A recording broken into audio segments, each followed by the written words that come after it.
Hello, everybody, and welcome to the Bengal Tiger podcast. I'm Matthew Bruni, and joining me once again is Shay Dixon to do this Tuesday morning mailbag. Usually these will be on Monday, but with the game being on Sunday, we push everything back. So the Tuesday morning podcast. Shay, how are you doing? How are you feeling before Brian Kelly takes the podium around noon today? Doing well. As Hemingway says, the sun also rises. LSU's 0-1. Not a big deal, not the end of the world. We move forward. I will say, notably, the third year in a row since that 2019 undefeated season that LSU has started the year 0-1. They lost to Mississippi State in that SEC only schedule, back in 2020, UCLA a year ago. And then the closest loss of the three, FSU 24-23 this past weekend. If you didn't catch our reaction pod, we broke down kind of all of our thoughts on the game. You can catch that on the Bengal Tiger sort of network of things, whether it's our YouTube or Spotify or Apple or kind of however you digest the podcast. So check that out if you haven't listened to it. But yeah, I'm excited. This is our first mailbag. And we didn't do one before, so this is the debut. And the only way you can send in questions is from our board on the Bengal Tiger and on 3. So only our subscribers over there can send questions. If you want to become a subscriber, $1 for a year, still running. And yeah, it's pretty straight up offer. You join, and pretty self-explanatory. $1 for a whole year, and it gets you access to not just the Bengal Tiger, which is what LSU fans want access to, but all of the On3 team sites and network of stories. And both of us are still in our first week on the job with On3, so get in now and we can kind of build this thing together. Yeah, it's crazy. Yeah, 5 days. This is day 5 or 6 of us working, so there you go. But all right, Shay, we have, I don't even know how many questions. It's like 8 or 9 questions from the board. Yeah. We appreciate everybody who sent in questions, and we can get right into it here. First question is, where is this team most stable? You want me to go first? Yeah, I want you to go first so I can think about it. I think the answer, and we'll get in, I don't know if we do have a quarterback question coming, so I'm not going to touch there. I think it's wide receiver, and I don't think it's their deepest position on the team. They only have like 7 or 8 scholarship guys. Normally a college would carry 10 or more. So attrition has kind of bit them a little there in recent years. They have 4 guys committed right now who are seniors in high school. So they'll start to build that room back up. But I say that because A, I think they're talented, but B, yes, Kayshon Boutte had a bad game. He had 6 targets. He only caught 2 balls. He sort of looked disinterested, obviously, in spots. And it was far from what you expected. The best receiver in the country is who kind of some people and many people have tabbed Kayshon Boutte, or at least one of the best receivers in the country. That didn't look like it on Saturday. So I'm looking down at the stat sheet now. He had a big, he didn't have a big game, but he will. He'll get settled in. He'll be fine. I thought that Jaden Daniels did a good job. Obviously, Jack Besh being the outlier here with just 1 target, 1 catch, but spreading it around everybody a bit evenly. Jere Jenkins, 5 targets, 5 catches. Brian Thomas, 5 targets, 5 catches. Malik Neighbors, 5 targets, 5 catches. Mason Taylor, a tight end, obviously, but if I'm lumping him into the kind of pass catching group here, 6 targets, 5 catches.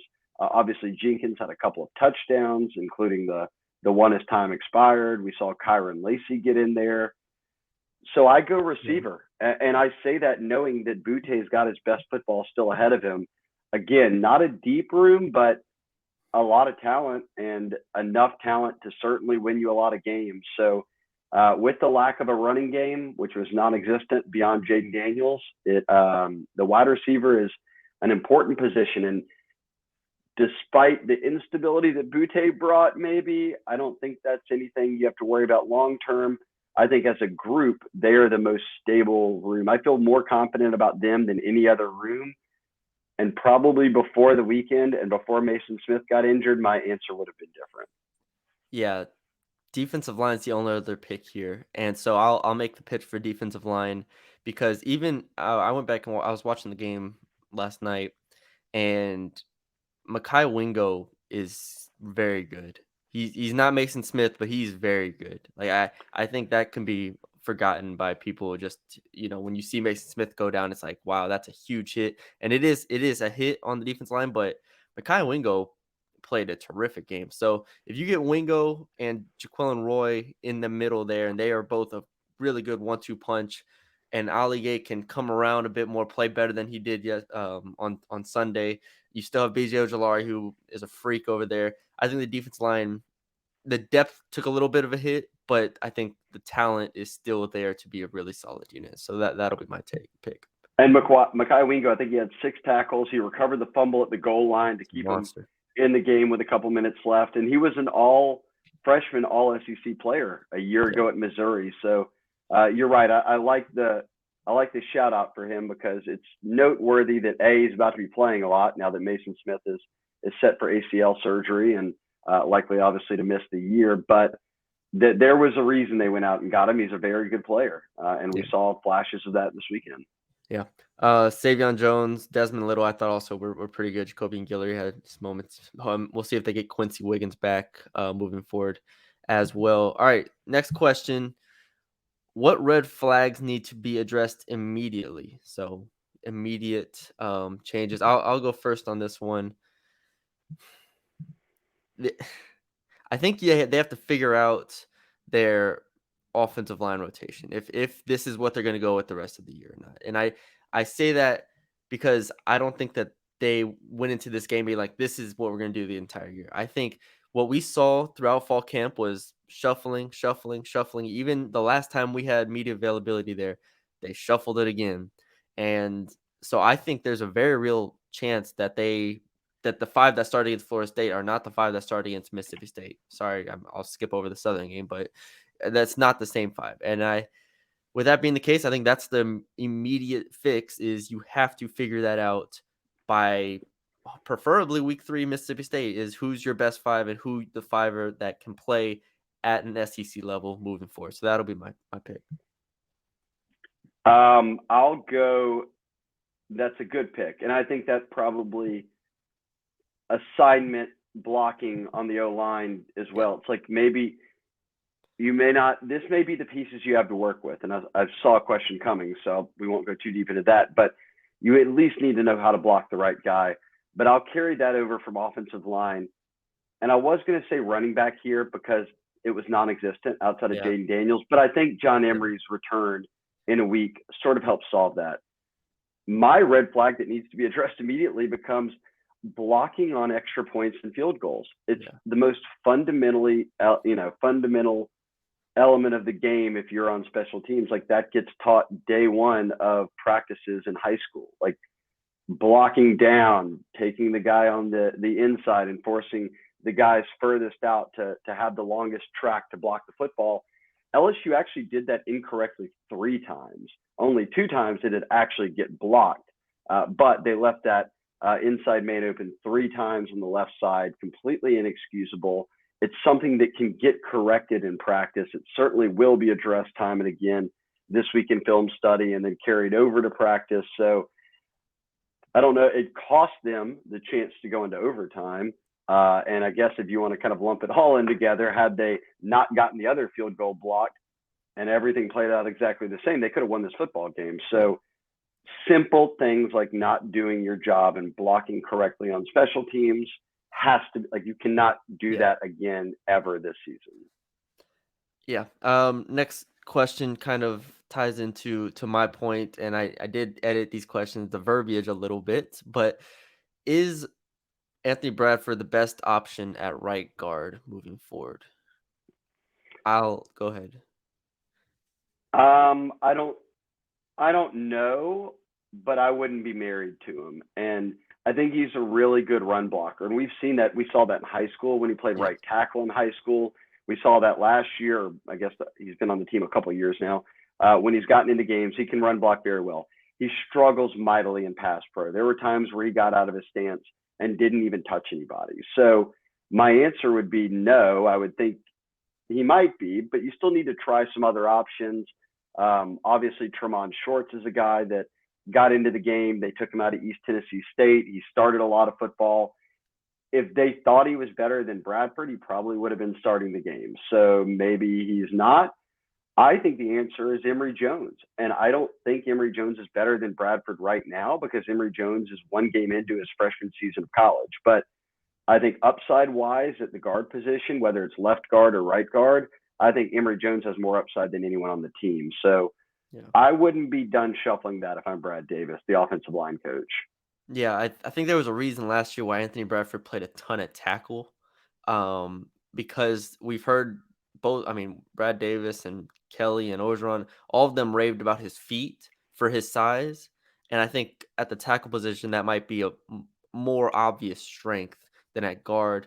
But the hope is with his size, you can play him at guard and he moves like a tackle, So that's the whole challenge right now. When you have Cam Wire at tackle, who in my opinion, played the worst of the five. Do you move Bradford back out to tackle and then move Shorts in at guard? That was something we saw throughout the spring or throughout the fall camp, and so that might be. I think Bradford probably starts regardless of its tackle or guard. Moving forward, just in the next couple weeks, he would have to play really poorly, I think, to lose that.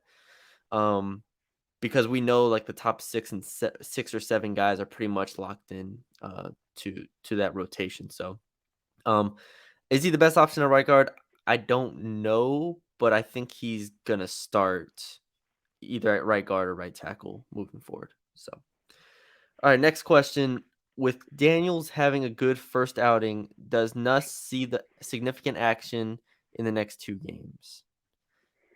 I say I'm gonna say no. I think this is settled. I think it's done. I don't think there's anything here. I think Daniels played well enough. The question becomes against Mississippi State. Again, I'm just gonna pass over the Southern game. Nussmeier will play against Southern, because in the second half.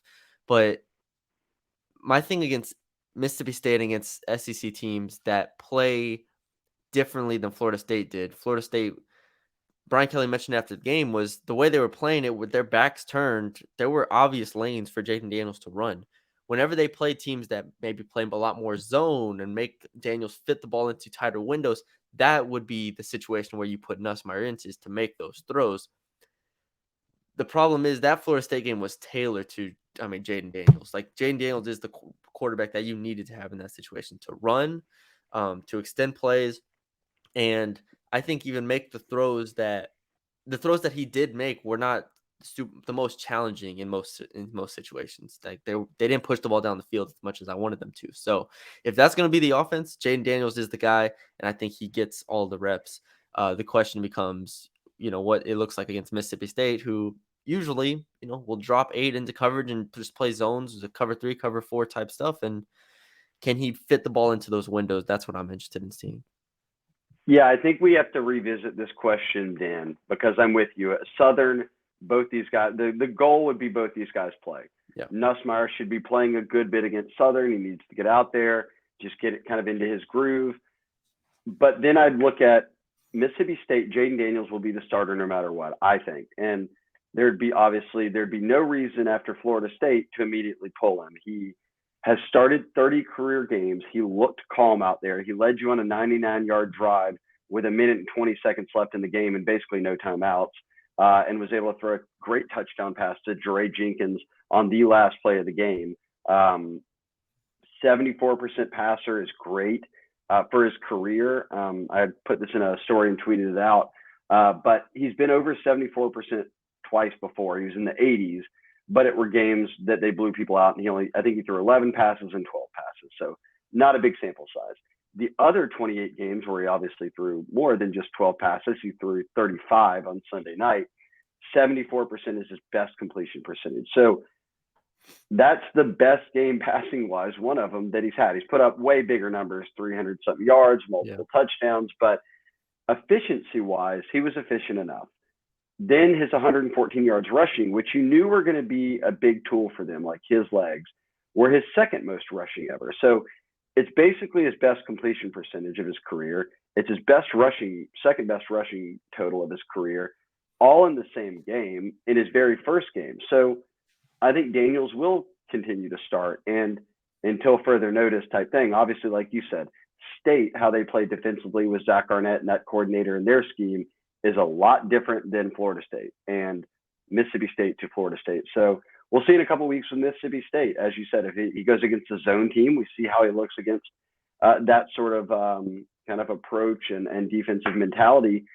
That said, if the O-line continues to play this bad, Jaden Daniels' legs become one of the most important tools on the team. We saw that on Sunday night. So I guess I'm kind of deviating a little bit from the does Nuss see significant action in the next two games and looking at kind of a bigger picture thing. Yeah. But I think right now it's very clear that Jaden is giving them the best shot to win if you're basing it off their skill sets and experience. Yeah. All right. Appreciate the question. Let's see what else we got here. What is the status of Jack Best, Joe Fuchsia, and Micah Baskerville? Now, I'm assuming obviously these are not like health related because Best and Baskerville both played against Florida State. Baskerville didn't record a tackle, I don't believe, but I watched and the game and he was there. We can go through this one pretty quickly. Bash was out there a lot. He just only got targeted one time. He actually got open a couple of times that I watched on the rewatch. So he's out there. He'll get more involved. Joe Fuchsia is on a 4-game academic suspension that evidently has to do with some transfer stuff from when he came from Arkansas during the offseason. It sounds like they're trying to appeal that. But if it sticks, he would not be there for Southern Mississippi State nor New Mexico, but then would be there when they go to the road trip at Auburn. I think the great news there is that Major Burns and Jay Ward, who had to play at safety, the two starters, and Joe Fuchsia would be considered that third man at safety, they were really good. And they looked really good together on Sunday night. So that didn't sting them too bad. You mentioned Baskerville did play. I saw him in the participation report. I didn't see him the first time around. Then when I rewatched, it looked like he came in on some dime packages. Yeah, that's really and was kind of even in the nickel at times, or at least kind of playing a little off at linebacker. But that's a big one for me going forward because he's a senior. He's played a lot of football. He was kind of in and out at fall camp. Like we never saw him getting any first team reps. And they went to Matt House, had Mike Jones and Greg Penn starting at linebacker.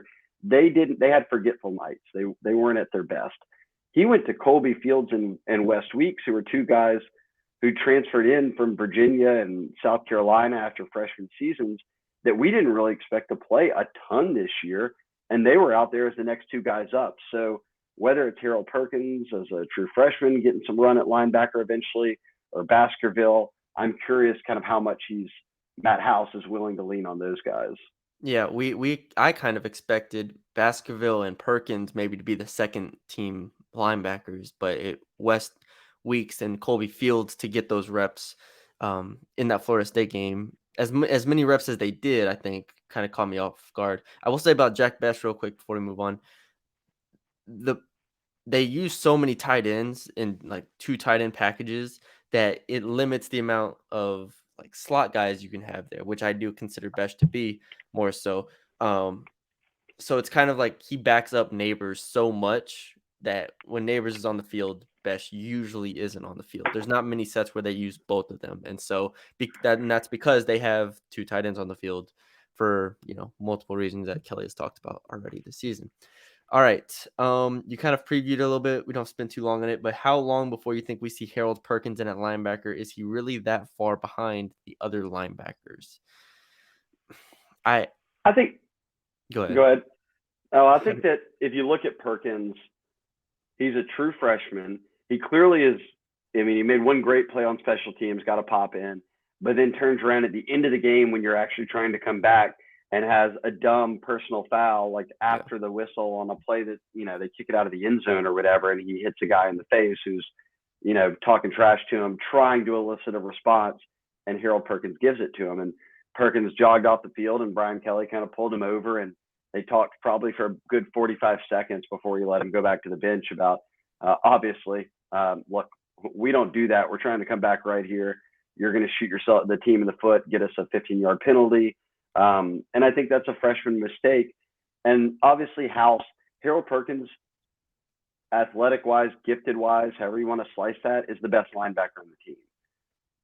How long he needs to get ready is a big question, because if Matt House felt he was ready, Matt House is not only the DC, but he's the linebackers coach. If he felt he was ready, he would have been playing him at linebacker because the starting linebackers were not playing that well. We mentioned they went to Weeks, who I thought Weeks had a good game. We saw some Colby Fields out there. We'll see how much Baskerville plays. But yes, I would have to think beginning this weekend with Southern, much like the quarterback spot, like Nussmeier needs to play a lot. I would say that you would need to play Harold Perkins some at linebacker in a game where if he makes some mistakes, it's probably not that big of a deal at all. It's certainly not going to cost you the game, or it shouldn't. So I would have him out there a good bit this weekend. Yeah, no, I agree. I think you covered it well. I think Perkins, I don't know if it'll be middle of the season. I don't know how long it'll take him because we have to remember fall camp was like 4 weeks. Well, in 4 weeks, it's going to be Auburn week 5. Like that's a long time for him to continue to improve and learn.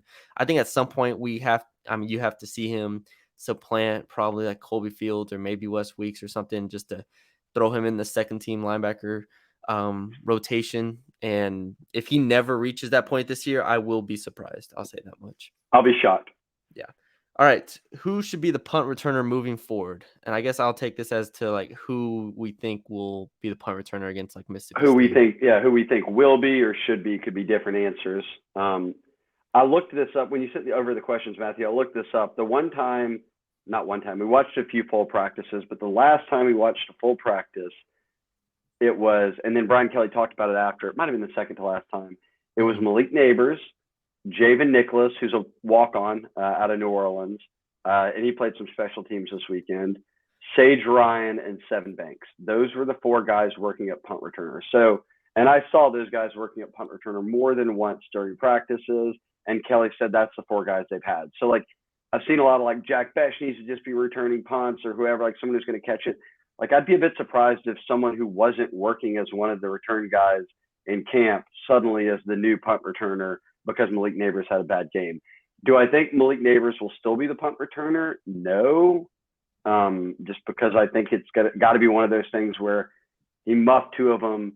You need to make a sort of firm stance here and say, hey, let's get somebody else in there and see if they don't have any, snafus catching the football. I love Malik Neighbors, and I think there could be a chance that if you started him the rest of the year, he would never drop another punt. But that's an unknown. So you got to go to one of the other guys. Let's do some addition by subtraction here, however you phrase that. Javen Nicholas is a freshman walk-on. He's probably not going to be the guy you put back there, but he's at least in the top 4. Seven Banks didn't even dress out because he's coming off of a hip surgery that kept him in and out of camp. Malik Neighbors won the job, and now we're questioning if he's going to keep it.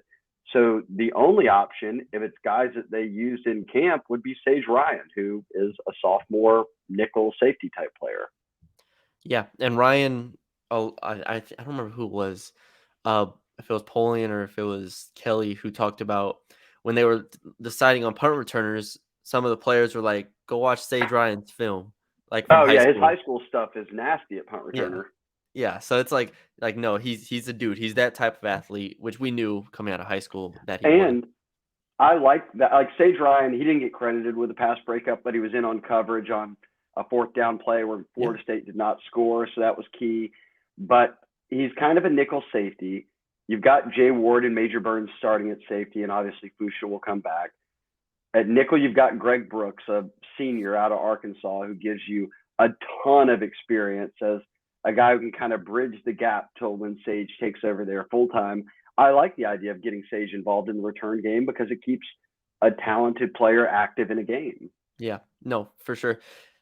The question is, though, and my last thing I think I'll say on this is, do you just put Malik Neighbors out there against Southern because of it's a low pressure environment and just to get his head right, like you can't put him, like if you don't start him against Southern, you're not going to start him against Mississippi State. It has to be, if I think there's a good chance they run him out there against Southern and say, hey, we believe in you, this and that. And if he muffs one against Southern, then I think we have a huge problem because that is a very low pressure environment. Yeah. If he muffs one against Southern, he'll never be back there to return a punt again. But I think Brian Kelly said, look, hey, we wouldn't have – he said after the game, look, we chose – this is not like I guess what's the best word to say? Like, this isn't the norm for Malik. Like, they would never have started him if he was just muffing punts in practice. Like, they have enough other guys who certainly could catch the football. So I think it was just a high pressure situation. He gets lost in the lights. It's the first game doing it, whatever it might be. I have no idea.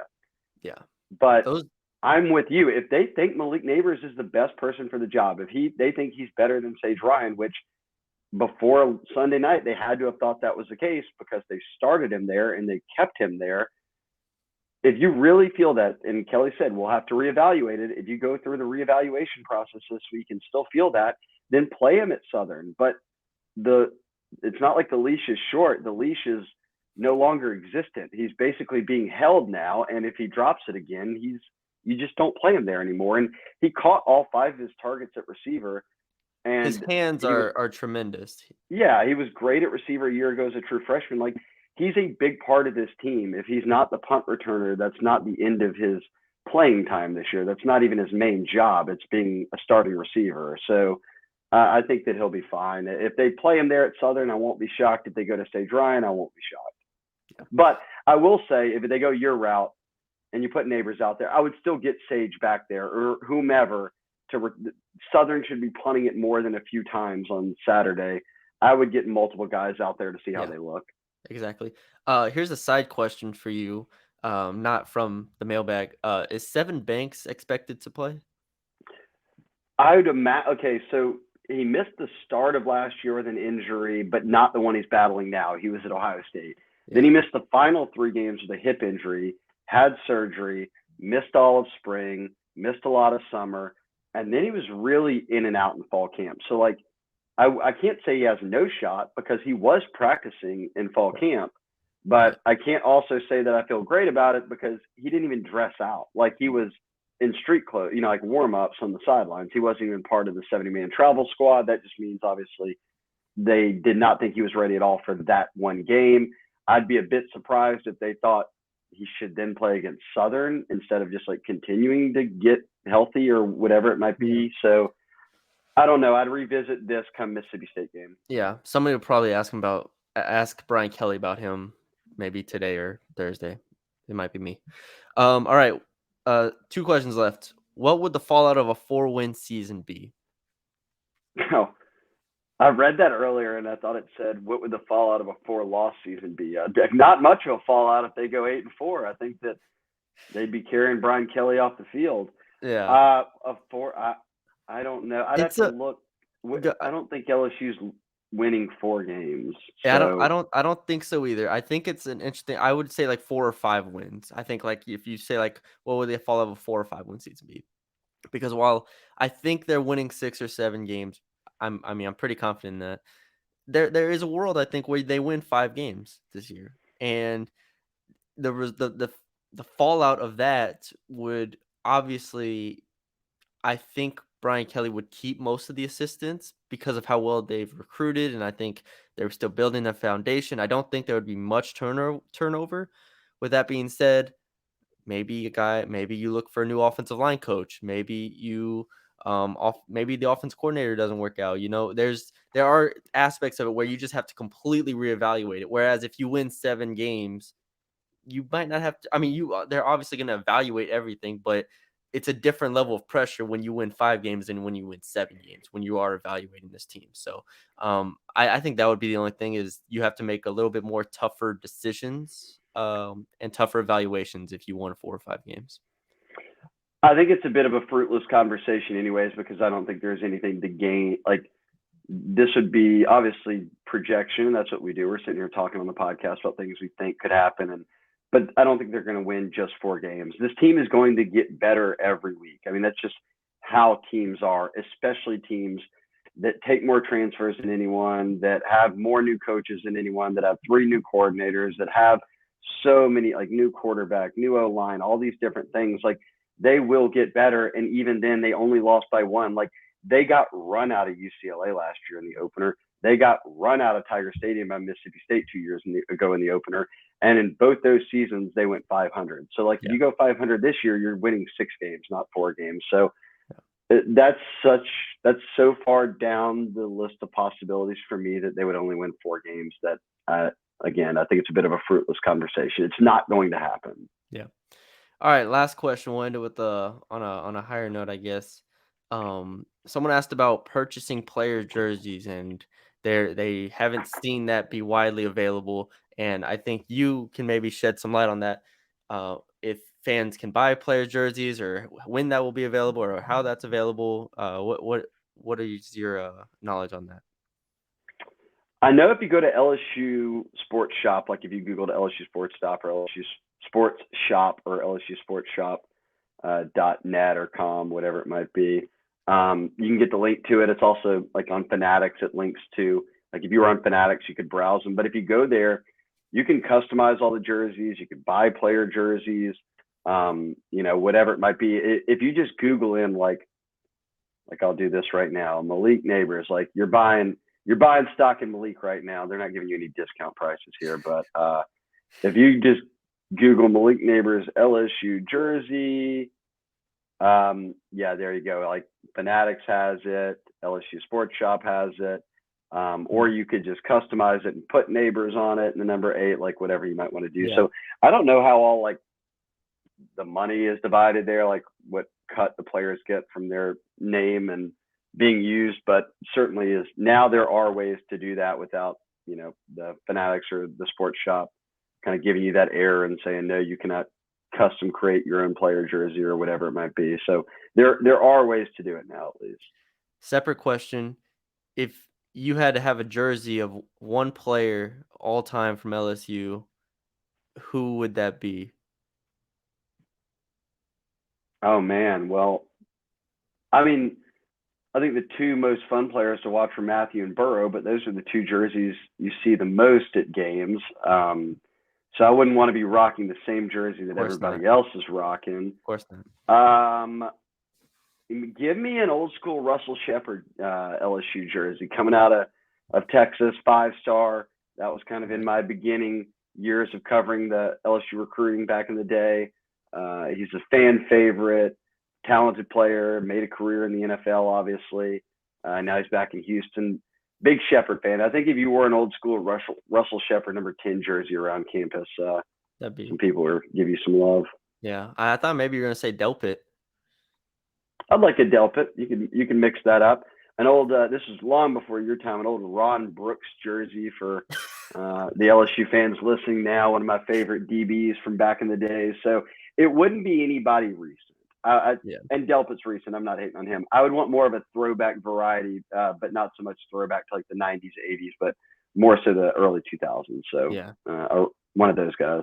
Yeah, I just threw Delpit out there because I know you had him on when you did radio for 3 hours. So Yep, he came on the pod. Wait, so who? If okay, let's switch it before we close out here.